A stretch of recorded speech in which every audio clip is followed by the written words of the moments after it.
All right, hello everybody. Happy Tuesday to you. Hopefully that you're staying warm and safe and everything's going well for you. Hope you had a good President's Day.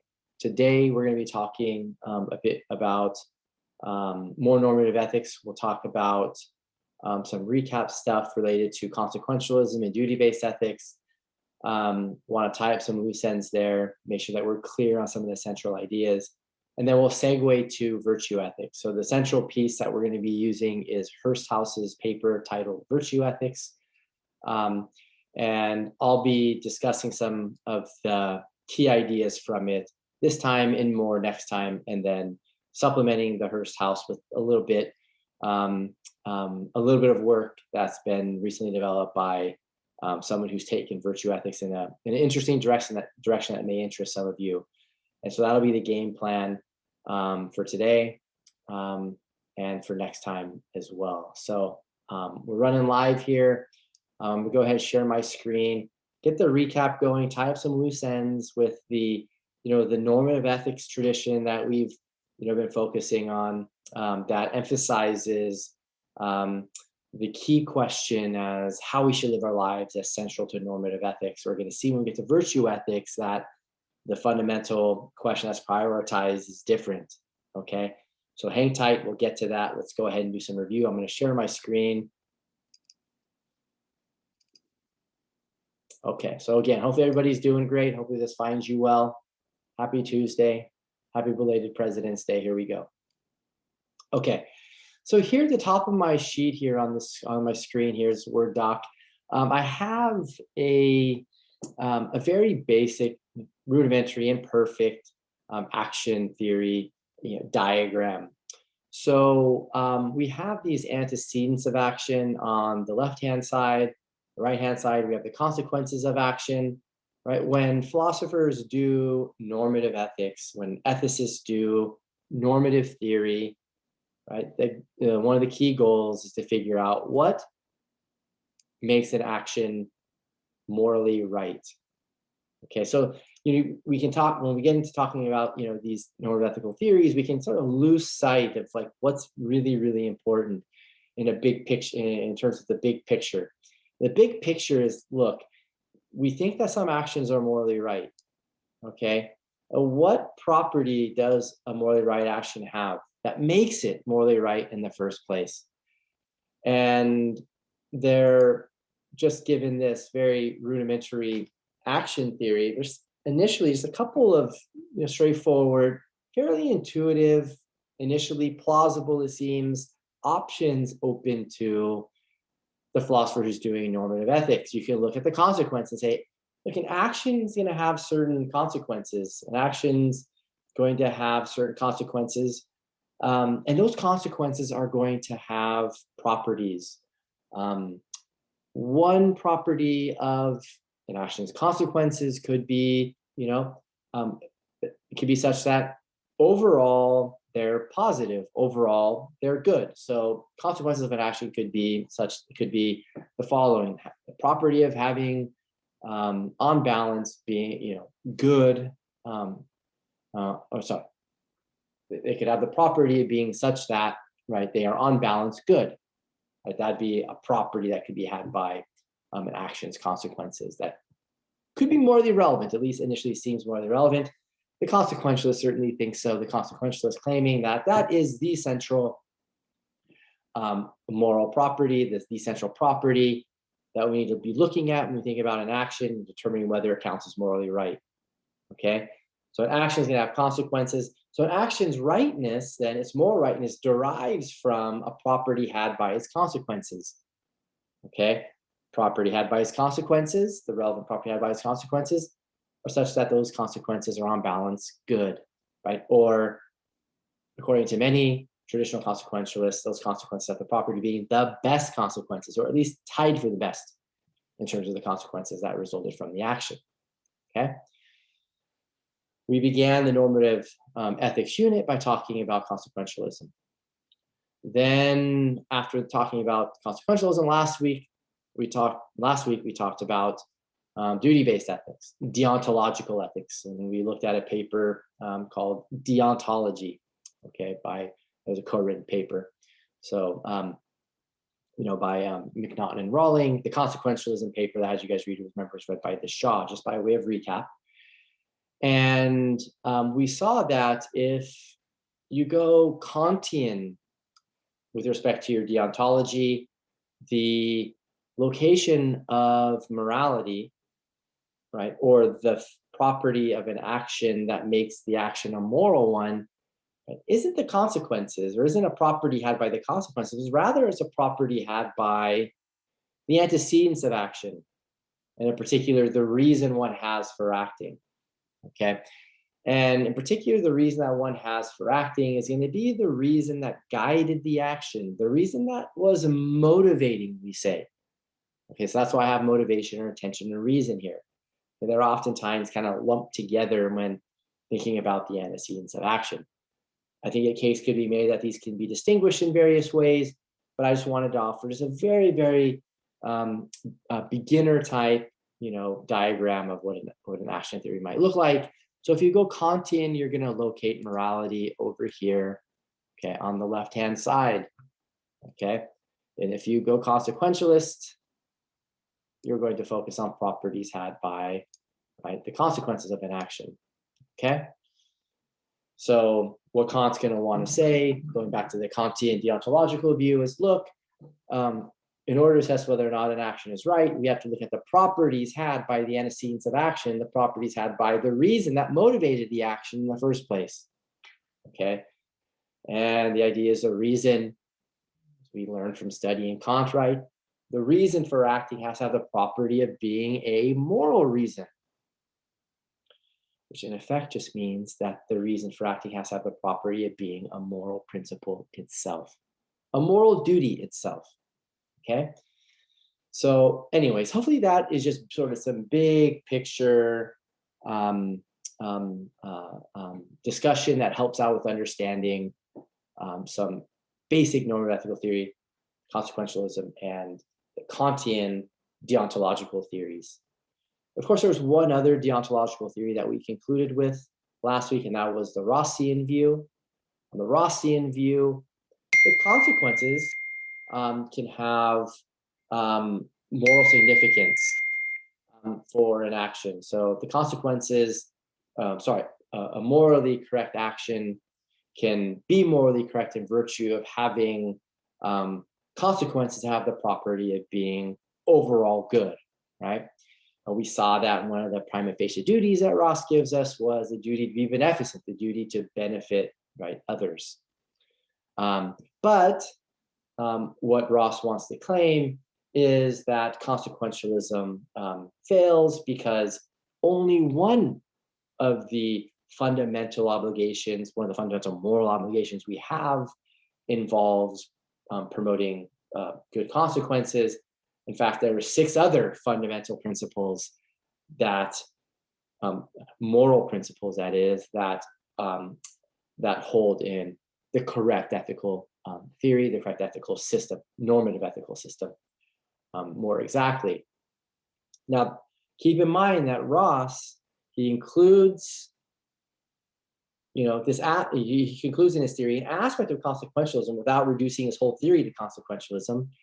But he doesn't go Kantian either. He doesn't say that his theory is consequentialism plus Kant, and then that's his theory. No, what he does instead is he says, look, there are 7 principles, 7 fundamental moral principles that hold, and we talked about those last time.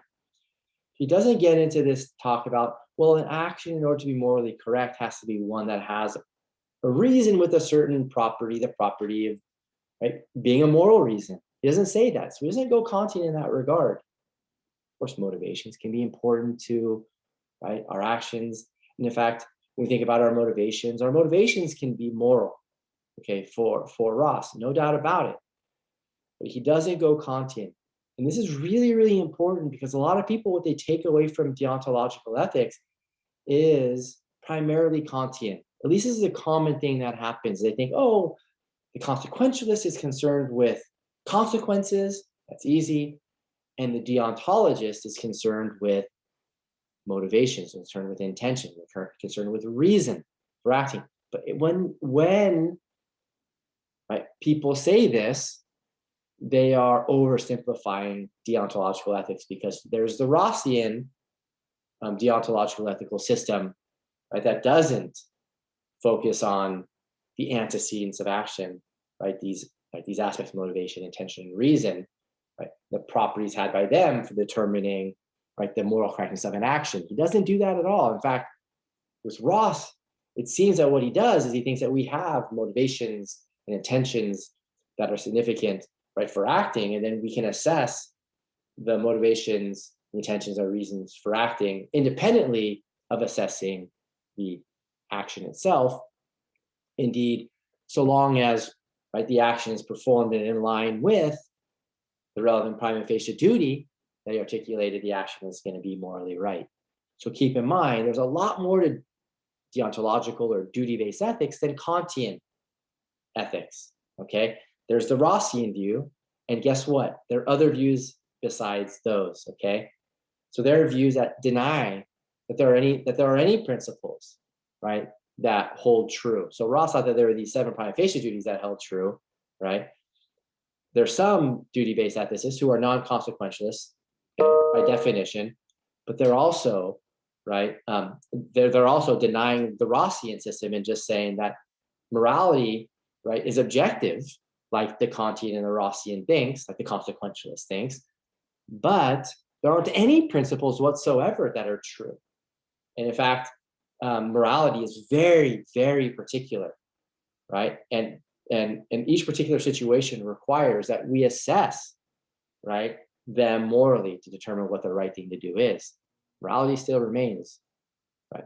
Just repeat myself a little bit, still remains as objective as, in this circumstance, the Rossian, the Kantian, the consequentialist theories. Okay, different way of going. Now, we didn't emphasize those what are called particularist theories, right, of deontology. Okay, but I'm just rounding them out. I'm mentioning the particularist theories now, so you can see, in case you were tempted to think that deontology just meant Kantianism, to see that deontology, duty-based ethics, is actually a pretty vast domain with more than just Kantianism, quite a bit more than Kantianism, right, to choose between, right, to think about, and all the rest. Okay, so with consequentialism, continuing with our recap here, we have utilitarianism as the dominant theory, the dominant consequentialist theory in the history of consequentialism, if I could put it that way, in the history of, right, the development of consequentialism, at least since the modern period. Okay, there's also, though, an ego, at least the way I like to carve things up, there's also an egoism, which counts as a kind of consequentialism, right? So if utilitarianism is a kind of consequentialism that emphasizes the goodness for all, right? It's a universal theory where the goodness of all matters, the goodness of every sentient being matters, then egoism is a view that the consequences for oneself or myself is all that matters. You can see the vast chasm between them, couldn't you, in logical space? Okay. So, so we have the utilitarian view, which is the dominant consequentialist view. But there's also, at least on one way of carving things up, a consequentialist theory that's egoistic. You can imagine the logical space developing nuanced views in between these two views. It's just, as it turns out, traditionally, historically, for whatever reasons, utilitarianism and egoism are the main games in town. We're talking about consequentialism, with utilitarianism having a decisive advantage over egoism. Okay, in terms of just the number of theorists who develop their consequentialisms, if I can put it that way. Okay. Now, keep in mind, something interesting drops out of this that's worth sort of adding anew here a little bit, just one little twist on things that may be helpful. And that's worth thinking about. And then we'll set it aside, because it's not too huge a point for our purposes, but I just want to mention it, especially for the philosophy majors out there, or those who want to go a little bit deeper in thinking about things. So there are many who understand consequentialism as an agent neutral normative ethical framework, normative moral framework. Okay, the fundamental normative principle is promote the good. Okay, and this is certainly the way in which I've taught consequentialism and the way I'll teach it by way of introducing the topic. Okay, by way of introducing consequentialism, right?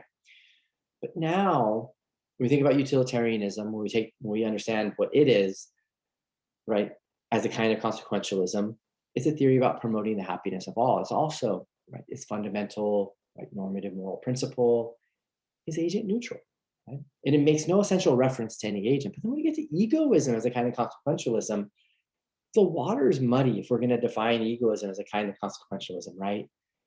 Because it's a theory that says that one is to promote one's own good, or we can understand egoism if I put it in the first person is the theory promote my own good. But now the fundamental normative principle is not agent neutral, is agent relative, because it makes essential reference to the I, to the ego, right? So then if we're going to define consequentialism, right, in contradistinction from the deontological view as being essentially an agent neutral theory, rock bottom, right, foundationally, then egoism poses a problem. Either we have to reject egoism as a consequentialist theory, or we have to reconceive of consequentialism. Okay, those are our options in logical space. Something's got to give. I'm going to throw that out there. Leave it for pondering. If questions arise and you want to discuss this in office hours, right, feel free to stop on by and we can discuss. Okay, or shoot me an email about the topic if it interests you some. Okay. Some are more than willing to say, oh, well, I'll just put egoism in some other category. Some will put egoism in its own category, okay, as a result of these kinds of considerations. So that might be a perfectly fine way of going. Maybe that's a bookkeeping matter. Okay. All right, now let's segue to duty-based ethics. Okay, and we saw from the Rawling and McNaughton piece that they really want to identify the duty-based ethics tradition, or the deontological ethics. I think I've been using deontological a bit more than duty-based, so maybe let's get that on here. They really want to emphasize that what makes it an ethical theory, a normative ethical theory, a normative moral theory, deontological, is the fact that we have some fundamental principles, some fundamental obligations, reasons for acting or reasons to act. Those would be normative reasons, justifying reasons, good reasons, sometimes we call them, that are agent relative. Okay, so that's right. That's at least the way McNaughton and Rawling would carve things up. But keep in mind what I just noted a moment ago. If egoism is a kind of consequentialism, but it's essentially agent relative, right, in terms of the rock bottom core fundamental principle, then it looks like, right, McNaughton and Rawling won't be able to carve things up the way they want to correctly. So it might just be that maybe what they would want to say is, let's make egoism its own normative ethical framework. Okay, certainly that gets done, and maybe that is a potential solution here. Okay, so we talked about Kantianism as we've anticipated. We talked about, under Kantianism, we talked about his theory of the goodwill. The goodwill is supposed to help us understand, like, what property, right, a reason for acting has to have, a motivating reason for acting has to have in order for an action to count as moral, right? So putting this in a big picture kind of way, we saw that property was that the reason for acting, the motivating reason for acting has to have the property of being itself a moral reason, has to have itself the property of being a moral principle, being a moral duty. Okay, and then there were discussions about what the goodwill amounts to, and we offered a couple different accounts. Either goodwill is one that tends to act from reasons that are moral reasons, right? Or a goodwill is one that, when it's necessary, right, to do that which is right, the goodwill is the one that is disposed to, right, act for reasons that have the property of being moral reasons. Okay, a couple different interpretations that I emphasized and went over. And then we turn to the categorical imperative, right? I thought recap would be helpful here, especially for the categorical imperative. Right, when I put this recap sheet together, just because the categorical imperative is complicated, especially the formula of the universal law version of the categorical imperative. So it's categorical imperative, discussion might be confusing enough, but there's two formulations that we discussed of the 5 that Kant established in his works, at least 5 that he established in his work. There's the formula of the universal law, remember, which has it that in order for our action, right, in order for our reason, to have a property of being moral, it has to be the case that the reason can be universalized. Anyone and everyone could act for it, depending on which is relevant in the circumstances. We also saw, right, the formula of humanity, right, the second formulation, the categorical imperative, which has it that's necessary, that, right, when we act, our reason for acting has to, right, respect the significant value, the priceless value had by human beings, or to treat human beings, as Kant would say, as ends in themselves and never as mere means. So never to treat individuals as if they're just mere objects or things that have a finite value. Human beings have infinite value. Humanity has infinite value. And so the formula of humanity was the more intuitive of the two principles here. Okay, but they're deontological, or they're duty-based principles, because they don't invoke anything about the consequences for acting. They focus on, like, the antecedents of acting. They focus on, right, our reason for acting. What property does our reason for acting have to have in order, right, for the action to count as a moral one? Okay, and we've seen, haven't we, that the property the reason has to have is the reason has to itself be a moral reason. It has to be a moral principle. It has to be identical with a moral principle, if I put it that way. Okay. Or close to being identical to a moral principle, at the very least. Okay. And then the second kind of duty-based view, deontological view that we discussed, was the Rossian view. Remember, the Rossian view, as I already anticipated this time again, right? It breaks from both the consequentialist and the duty-based theorist by saying that there's not just one fundamental normative moral principle. In fact, there's 7. The consequentialist gets one of them right, but it's far too reductive a theory, because there's more to the moral life. There are more moral principles than just promoting goodness in the world or bringing about good consequences. It's just one of 7. The Rossian breaks from the Kantian, right? There's more than one fundamental moral principle. For Kant, there's one. It's tricky for Kant, though, because there's one, but there's also 5. He says they're equivalent, but he's not clear on what that equivalence is. I'll set that issue aside. For him, he wants there to only be one, but there are 5 different formulations of it. We've talked about 2, just briefly, of course, just so you can get a sense of what it is. And he called these principles prima facie duties. He called them that because prima facie duties are the opposite of categorical duties, categorical imperatives. Okay.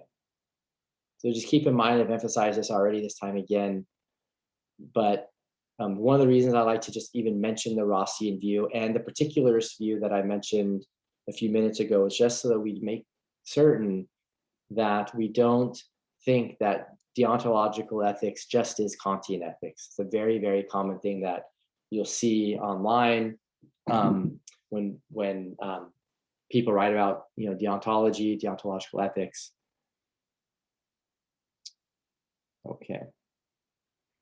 Now, here was just an important sort of unifying point here about the normative ethical tradition that we've been talking about so far, before we eventually segue to virtue ethics, is that both theoretical frameworks here, both the duty-based ethical tradition and the consequentialist tradition, the frameworks that they invoke, that they employ, that they create, claim that the question of how we should live is fundamental to correct action.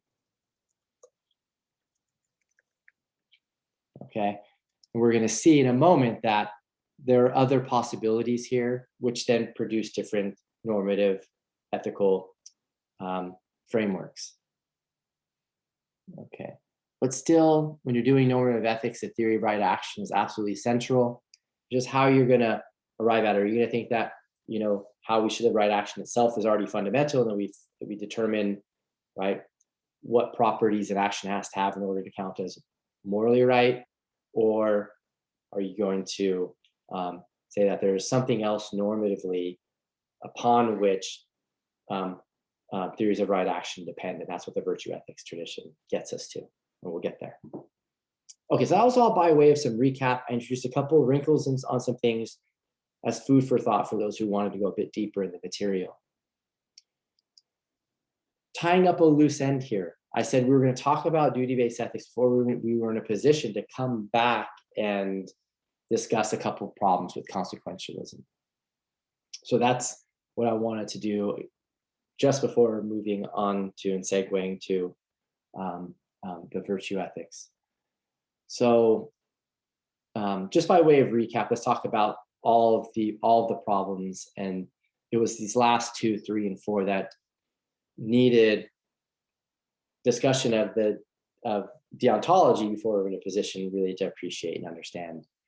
So the first problem with consequentialism, just by way of recap, was that it seems that there's some fundamental agent relative principles. And here, like, by and large, I was following the Shah, who, when he carves things up, seems to want to say that what makes an ethical theory, a moral theoretical framework, consequentialist, is the fact that the fundamental moral principle is agent neutral, and any then agent relative principles are always going to be derivative. Well, a challenge to consequentialism then is just that it seems that some of the principles that we have, some of the moral principles that we have, they're fundamentally, right, agent relative. They're not derivative.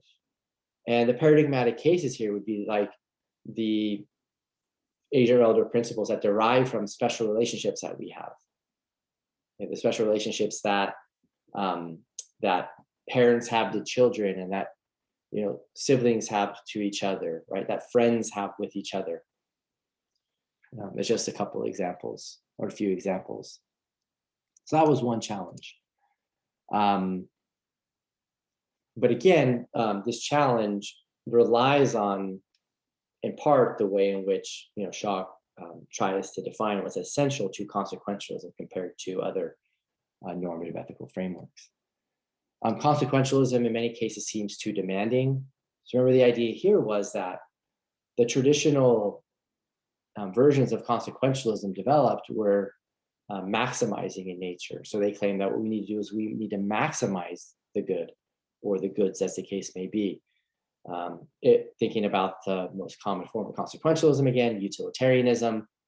The utilitarian traditionally would claim what we need to do is maximize the happiness of all. But now think about how demanding that would be when we think about acting. When we act, we have to maximize. We have to have outcomes that are the best. And so there's no room then for what we call the supererogatory, or what we might call the superobligatory. Right? If you always have to do that which is the best, then there's no room, as it were, to do less than best. And doing that which is best seems to drop out of having to maximize the outcomes, maximize the good outcomes that follow from an action. So this, as you can imagine, led consequentialists to do various things. Either say that, you know, the maximizing view is the correct one, deal with it, or they would go satisficing with their consequentialism to say that we just have to bring about enough good. And now there's sort of vagueness issues. What's enough good? Okay, and others, they developed rule versions of consequentialism that we briefly talked about last time. And according to those views, when we go rule consequentialist, the idea is that we don't want to make the rules that will be part of an ideal society too rigorous, too demanding, because that would count ultimately against the fundamental consequentialist principle, which is to promote the goodness or even promote the happiness of all. If we're talking about like a rule utilitarian view, which is obviously a kind of rule consequentialism. Okay, so that's an issue that we've talked about, and now that we know like a bit more, I've expanded a bit on the problem. So then the third problem with consequentialism, remember, was the third and fourth of these problems that we weren't in a position to get to until we understood more about duty-based ethics. So consequentialism is inconsistent with deontological permissions. In other words, inconsistent with deontological options. It being the case that when we go to act, we don't have to maximize happiness of all. We can do something else instead. It's open for us to do so. Those would be the relevant permissions, right? The options that we have to do other than promote good consequences or maximize good consequences, etc. Okay, so that should make more sense now. And then the fourth problem was consequentialism is inconsistent with deontological constraints.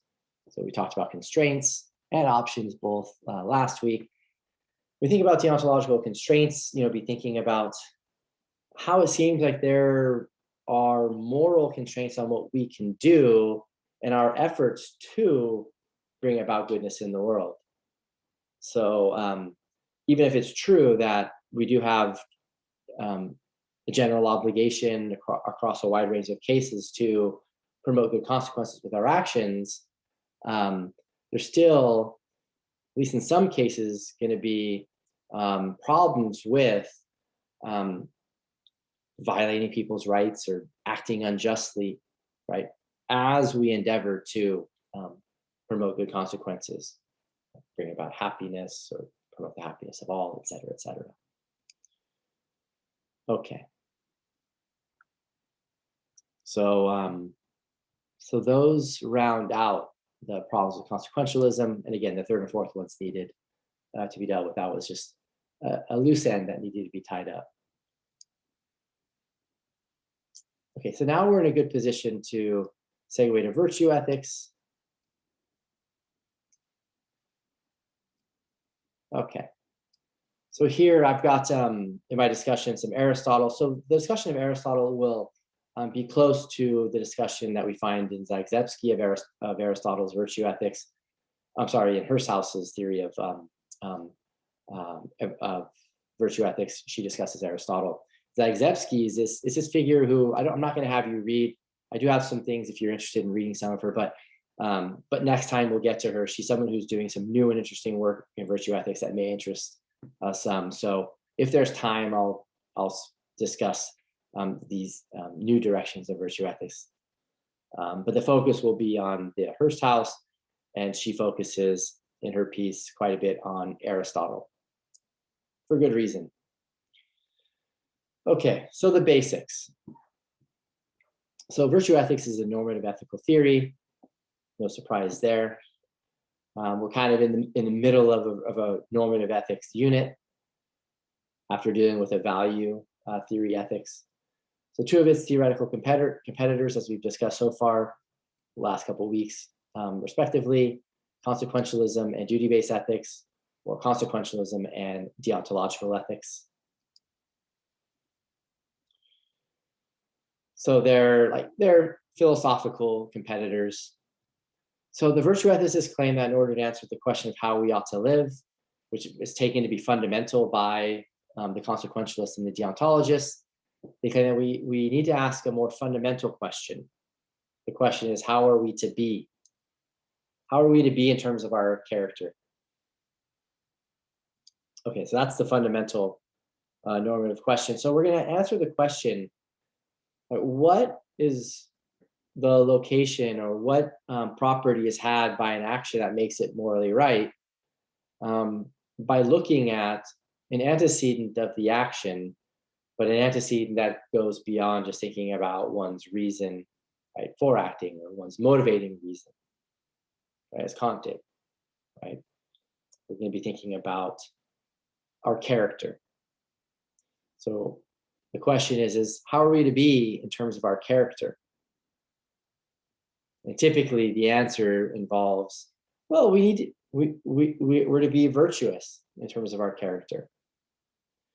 And so right action, like an account of moral action, is going to be defined in terms of, right, virtuous character, at least in part. And so you think about what a character is, maybe it'd be helpful just have like just a quasi definition here to guide us, a working definition to guide us. Character can be defined as a set of mental, emotional dispositions had by people. Okay. And our character kind of develops as we're raised, as we grow up, as we make decisions. Okay. Maybe even prior to our making decisions, the people who we're closest to, perhaps our parents or other family members, play a crucial role in how we're inclined to emotionally respond to things. Okay. I say mental dispositions here because there's the way in which we might respond, like emotionally, or with respect to our passions more generally, our feelings more generally. There's also the way in which we might respond in terms of like our beliefs about things. Okay, the way in which we're inclined to or disposed to form beliefs about things. And presumably, our character, it forms, right, as we age, based on how we're raised, we come in contact with the traumatic events that we may experience in our lives, the things that we learn from in significant ways, et cetera, et cetera. And these are very, very everyday ideas when you think about what a character is. Of course, the aim would be to have a good character, wouldn't it?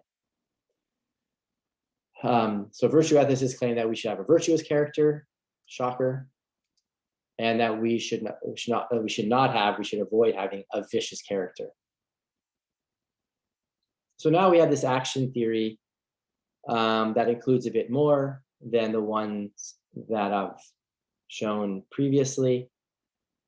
So we have a character that forms, and then out of that character will be certain motivations, right? We'll be inclined or disposed to have certain motivations, including motivating reasons, the reasons that motivate our action, right? As we're the kind of flowing that happens quite naturally.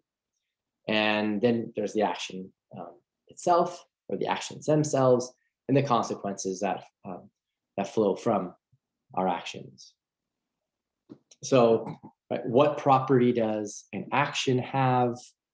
What property does an action have that makes it morally right?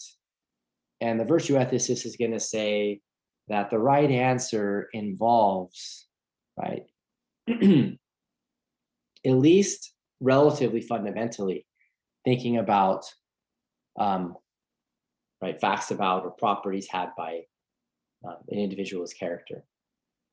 So as you could guess, right, the property that a character has, or the feature that a character has, that is going to, in at least a relatively fundamental way, determine the moral correctness of an action is going to be, right, that the character is a good one. The character is, in other words, a virtuous one.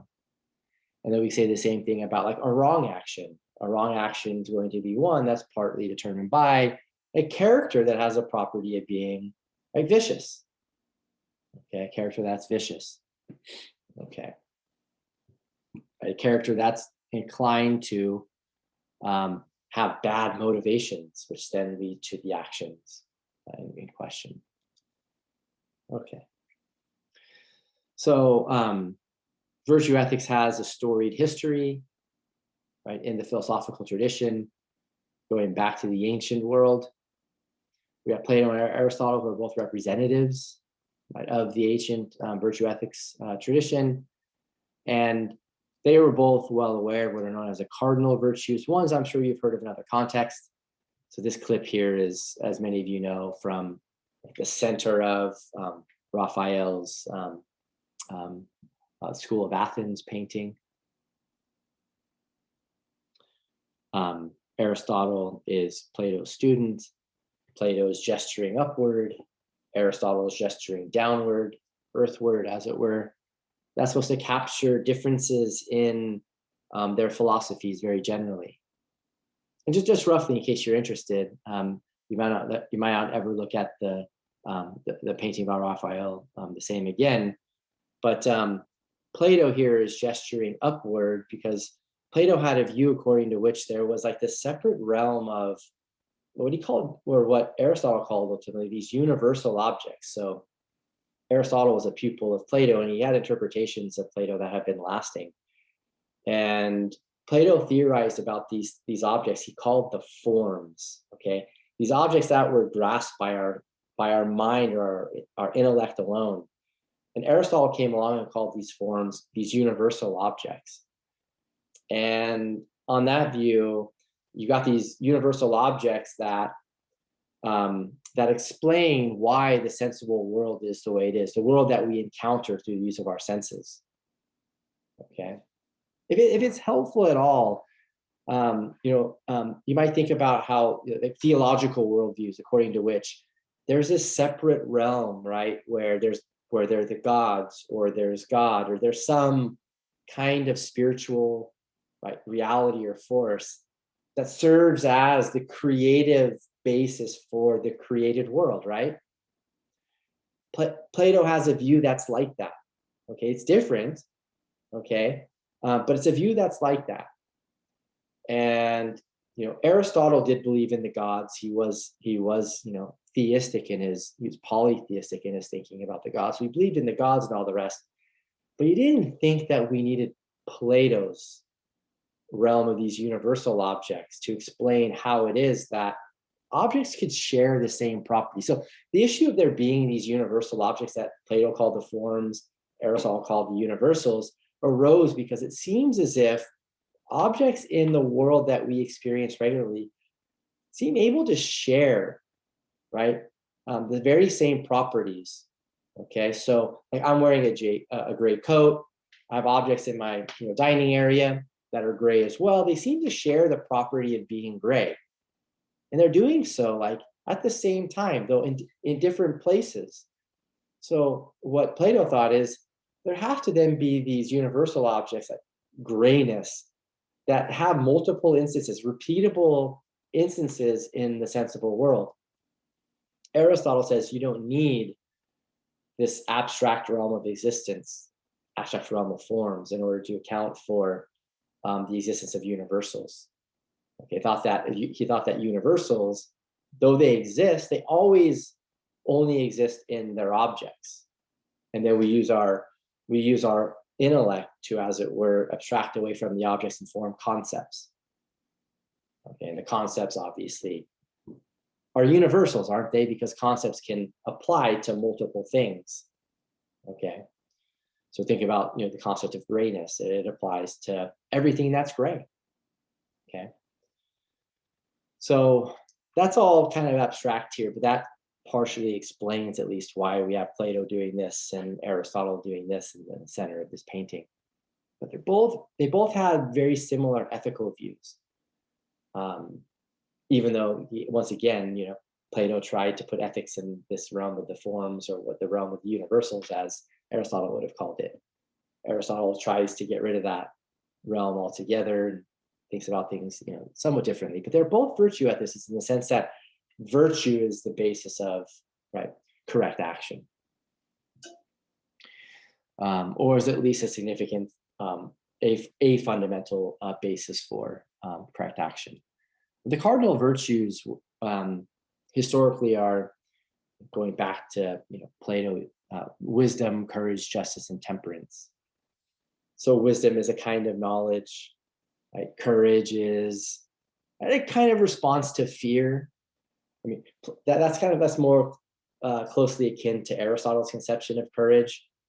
For both Plato and Aristotle, courage requires the concept of fear, right? When we define it, or courage as like as a phenomenon requires the existence of fear.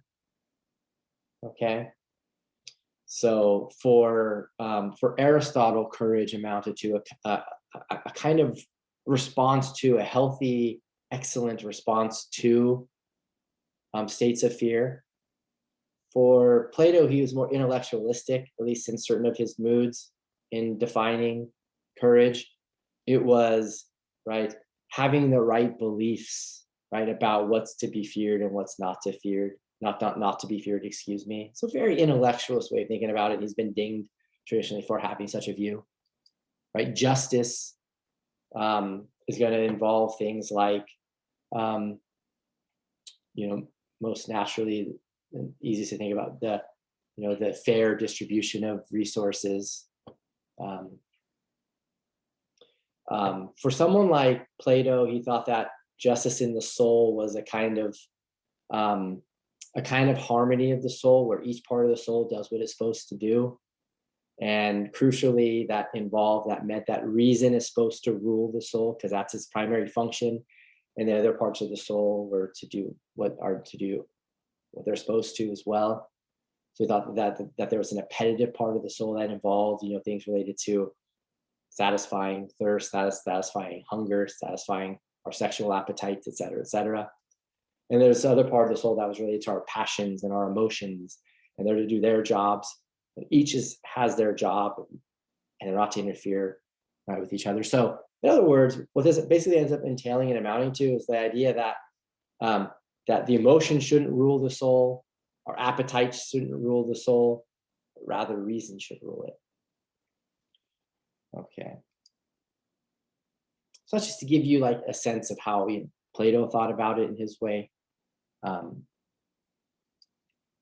the idea of temperance is again, for both figures, it's kind of harmony of the soul. Plato thought of it as interesting, and he thought about it as each part of the soul agreeing that reason rules the whole soul. So Plato is really, really, dominated by the idea of reason governing the soul, because reason's that part of the soul that is able to determine what's best for the whole soul, whereas the other parts aren't able to do that. Okay. And temperance for Aristotle is going to be maybe a bit more intuitive. It's going to be more in line with allowing the right amount of pleasure, right? Allowing the right amount of pleasant experiences or pleasure experiences to be had, right? So temperance is going to be defined partly in terms of pleasure. Perhaps a more intuitive way of understanding it. Okay. Justice is more complicated in the Aristotle, so I'm going to set that aside for our purposes. Okay, so those are the four cardinal virtues historically. And if you're interested, sometimes, given the significance of the religious traditions to the development of the development of the ideas of the virtues, the concepts of the virtues that we have, there are the three theological virtues that have developed: faith, hope, and love. Faith, hope, and charity, if you're interested in knowing those. Those would be like the dominant seven for many. But yeah, those who are secularly minded just may reject those theological virtues as added, or they may try to define them in terms of secular. We might try to define them in secular terms. So Hursthouse, in her papers, she's correct to say that, look, when you think about contemporary virtue ethicists, Aristotle's the man, he's the philosopher. And the key work that many contemporary virtue ethicists focus on is his Nicomachean Ethics. Okay, there's different accounts of why the work is called Nicomachean Ethics. I should note, though, that it's by and large agreed that the Nicomachean Ethics is really a collection of his lecture notes, likely, that his students after him put together. Perhaps they're called Nicomachean Ethics because he had a son named Nicomachus, or he had a grandfather named Nicomachus. there's some controversy over this I don't want to take a stand on. Certainly don't want to get into those weeds, never wanted to either. So that's where he worked out his virtue ethical system. He did also in other works, but this is the dominant one that's often appealed to. So the key issue of the work is, what is the best human life? And very often the question of the best human life was discussed in terms of the question, what is the highest good? Okay, what is the highest good? What is the highest good? The reason why maybe it was called that is because philosophers recognize that there are many things, or at least several things, that could be identified as very valuable, as being what we call intrinsically good, remember? And if that's the case, the natural question arises, are there any, or is there any good, any intrinsic good that has supremacy over the other intrinsic goods in terms of how good it is? So it's one thing to identify perhaps several things as intrinsically good. It's another thing to identify the degrees of intrinsic goodness had by the things that are identified as intrinsically good. And so those who were working out theories of the highest good, they wanted an account of what the best good was. Now, some of these theorists maintain that, look, there's only one thing that's intrinsically good, so that thing is just by default going to be the good that, if the human life has it, makes that the best human life, you see? So that's the connection between a theory of, right, or an account of the highest good, right, and a theory of the best human life, because presumably having the most valuable good, right, having that in your life to some degree N is going to be something that makes your life go well. And in the best case scenario, your life goes the best, right? The best it could go. So that's why the question, what is the best human life, is associated with the question, what is the highest good? And the way I like to marry like the two ideas here, so that way they make more sense, is to think about the question, what is best human life, as the question, what is the life exemplifying the highest good? What is the life that serves as an example as the one that's the best human life, or as a candidate for being the best human life, as it were? Okay, that's Aristotle's question. That very generally was an ancient question that many ancient philosophers were interested in. Okay. Aristotle, the quick answer is the best life is the eudaimonistic life. I don't expect you to know what eudaimonia is. Okay. It's a term that we get from the ancient Greek language that's used in a technical way. Eudaimonia. And eudaimonia means flourishing. In a very like flat-footed way of defining it, just to get your bearings on it, is happiness. But the ancient Greeks, and Aristotle in particular, as well, had a robust idea of happiness that isn't captured by the way we often use it here in the contemporary world. That's why I like flourishing better. Okay. Eudaimonia amounts to flourishing as a human being. Okay, not just, the way we sometimes think about happiness is like we have states of contentment or some such. Eudaimonia is much more robust. It involves a kind of expression of your human nature such that it's excellent. Okay, as we're going to get to. So the best human life is the eudaimonistic life, the happy life of flourishing. So in the English translation of the first book of the Nicomachean Ethics, Aristotle says, the happy life, or happiness, is the thing that serves to make the human life the best it could possibly be. But then there's usually footnotes accompanying that to say, look, the real concept is eudaimonia. And what Aristotle claims is, it's common belief. It's common sense to think that the best human life, the life exemplifying the highest good, is the happy life. or the flourishing life. Okay, I think that that's just common belief.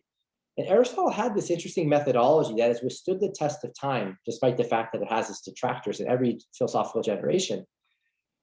The methodology was that we begin with what seems to be true to us, right? We begin with the common beliefs, the what we might call the intuitive beliefs, the beliefs that we have strong judgments about just on the basis of being human beings who have experienced, right, life to some degree, and or to a significant degree for that matter. And then we go from there and we move to what's less clear to us when we try to answer the philosophical questions. Now, it may turn out in many cases that we need to challenge what we intuitively take to be true, because we can get things wrong. But still, we begin with what seems to be true to us at the outset of our theorizing, and then go from there. So sometimes what we'll say is that we begin with what seems to be true, despite the fact that there's fallibility there, there's imperfection there, that it's going to need revising, no doubt. But where else are we going to start? Are we going to start with what seems not clear to us, with what we're not sure about, et cetera, et cetera? And that seems to be to go backwards in things. So again, that's a methodological point about Aristotle. It held in his ethical thinking, common thought, common intuitive thought, powerful judgment that we have about the best human life is going to be a life that's happy, that exemplifies eudaimonia. Okay. Maybe another methodological point. Aristotle thought that when we're dealing with ethics, we're dealing with a subject matter that's different from dealing with like logic and mathematics. We can have like such precision when we're doing logic and mathematics, but when we're dealing with ethics and the good human life and all the rest, we're dealing with matters that don't admit of the same kind of granularity in order to be as precise as we need to be, as we would like to be more exactly. So that's an important thing to keep in mind, is you recognize there's a bit of fallibility in all of it. Not like when we run a mathematical proof where we're just certain that given that we got the right axioms, right, that we've produced and run and got the right theorems from them, right?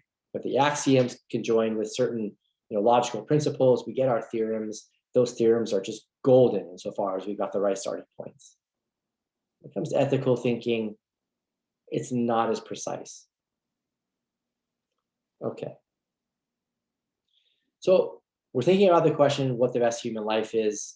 We're thinking about, well, what human life exemplifies the highest good, right? Well, there are those who'd want to claim that the best human life, the life exemplifying the life exemplifying the highest good, is the pleasant life, the life that's filled with pleasure or pleasant experiences. So this is basically the hedonistic life, right? We've studied some hedonism. This is the hedonistic life. Okay.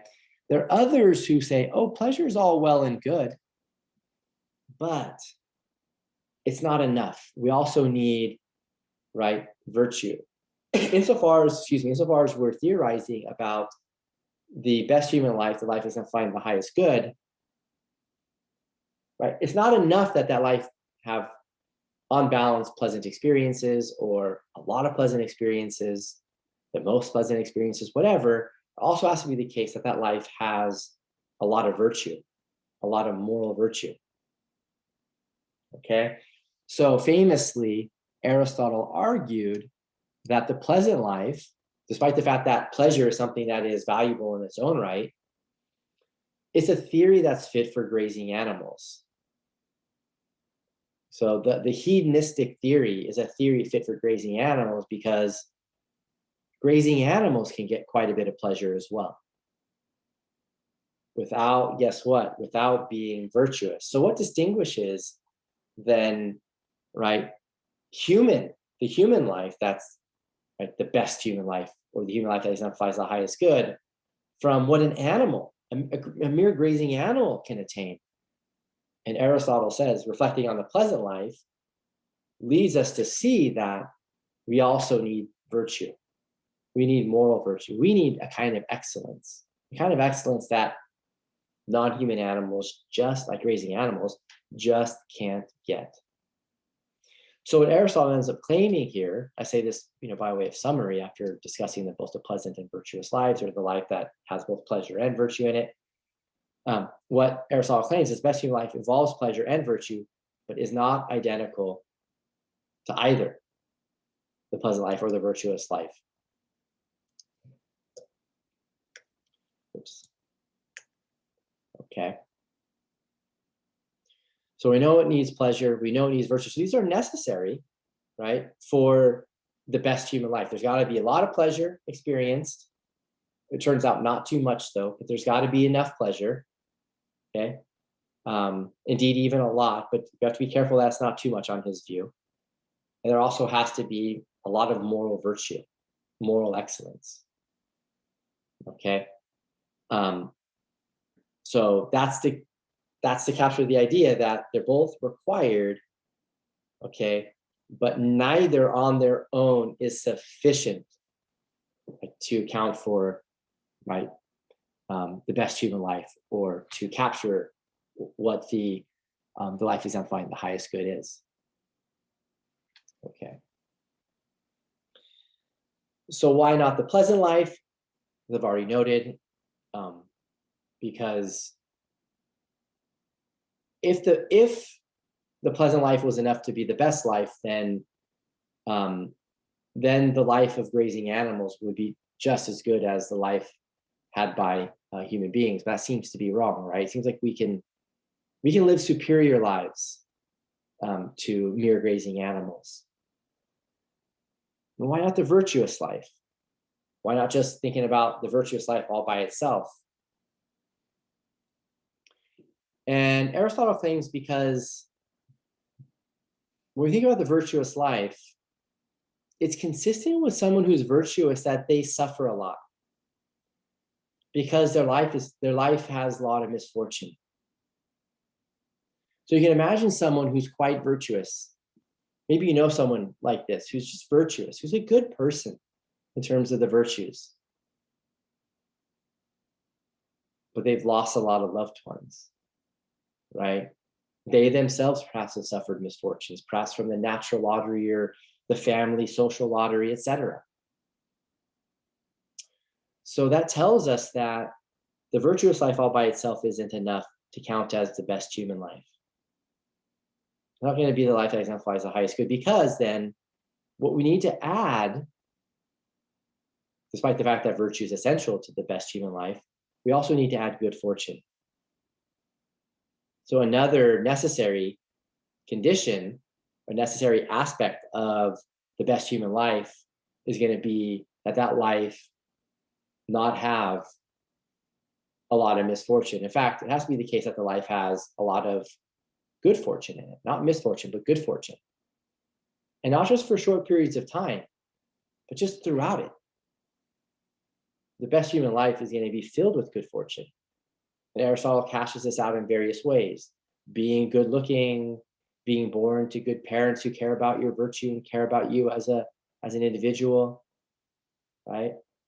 Care about the kind of person you become, being born into some money or some wealth, being born healthy, being born in the right class. So you're born to the upper classes as opposed to the lower classes. Aristotle is among the ancient philosophers, among the many philosophers, sadly, who believed that there were slave classes and the like. Shame on him for that. We know better now. So you got to have pleasure, you got to have virtue, you've got to have good fortune throughout your life. And now we're closer to what that life looks like. Now, one thing that's important to note here is that the virtuous life for Aristotle, or on his view, is going to be one that has lots of pleasure in it. How do we get lots of pleasure? We get lots of pleasure, according to Aristotle, because the virtuous person is someone who doesn't just like act from a virtuous character, act for good reasons, do the right thing for the right reason, in the right circumstance, at the right time, in the right way, et cetera, et cetera, et cetera. But guess what? Also, thoroughly enjoys it. Like for them, it's pleasurable, it's pleasurable, it's enjoyable, right? To live virtuously. So how do you know that you've met someone or that you've encountered someone, or how do you know that you yourself are truly virtuous? Well, you know it because acting virtuously is something that you thoroughly enjoy doing. Right? You're not going to be thoroughly virtuous then, on Aristotle's view, if you kind of have to bite your lip while you're acting virtuously, if you have to do it in some way begrudgingly, if you have to act virtuously in a way that's begrudging. Does that make sense? So the virtuous life, I'll put it this way. I mentioned a moment ago that the best human life, the life that exemplifies the highest good, is going to be one that has quite a bit of pleasure, though we can't have too much pleasure, as it turns out. That life has to have quite a bit of pleasure. Well, quite a bit of that pleasure has to derive from, guess what? The pleasure that comes from acting virtuously, not from enjoying, the goods at the banquet table, not from, enjoying, the wines and the cakes and the cookies and, having, a lot of, sexual relationships, et cetera, et cetera. Aristotle's among those who thinks that one's basically insensible. One is hardly human if one doesn't engage in enjoying pleasure. But at the same time, we have to be careful not to let too much pleasure in, because it's the kind of thing that will prevent you from doing what's right, prevent you from doing what you should. And it's also the kind of thing that will lead you to do what you shouldn't do. As he puts it, it'll lead you to do that which is base, like commit adultery, right? Et cetera, et cetera. Okay. So, Aristotle, in a lot of his works, they're great because they provide us with a lot of historical context, because he's responding to a lot of the philosophers of his day, and he tries to take the good from them and reject the bad from them.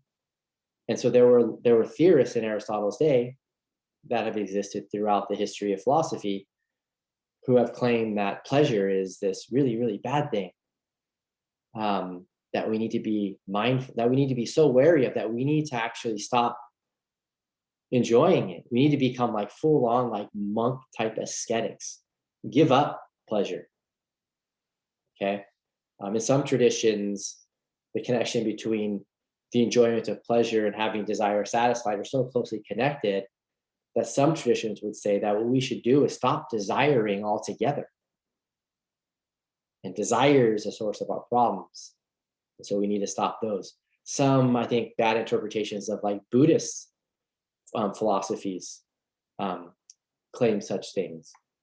I think if you read Buddhism more carefully, it's not having desires that's a problem. It's having desires that amount to craving and amount to leading you to do what's base and that get you to not do what's right.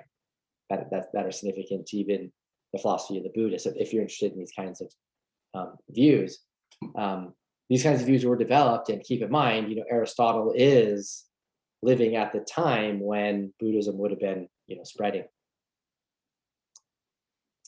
Okay, not that he was responding directly to Buddhism, but there were those views around, views about these like hyper ascetic lifestyles. Okay, so the best human life requires pleasure, virtue, good fortune. And then he ends up claiming that virtue is just very, very important because it's something that we can have control over. And if we can have control over it, then we can control how much pleasure we get as well. But when it comes to good fortune, well, you can't have control over fortune. Fortune is, in many ways, out of our control. It's called fortune for a reason. Right? It's really a matter of luck. I mean, maybe there's a sense in which, we could say something like we create our good fortune, right? We create our own luck, like these kinds of expressions, right? But in those cases, maybe we're just talking about fortune and luck in different ways than the way the ancients thought about them. They really thought about these things as just like things that happen to us that are outside of our control. That from our perspective, they're random. Maybe not from the gods' perspective, but from ours, they are. Okay. This is a tricky point in the Aristotle because, and you'll note I'm going a bit beyond the Hursthouse here, not too far beyond though, but Aristotle does want to claim that virtue is under our control to some degree, despite the fact that he at the same time wants to say that virtue is also really, really dependent on our parents, right? The kind of upbringing that we were given.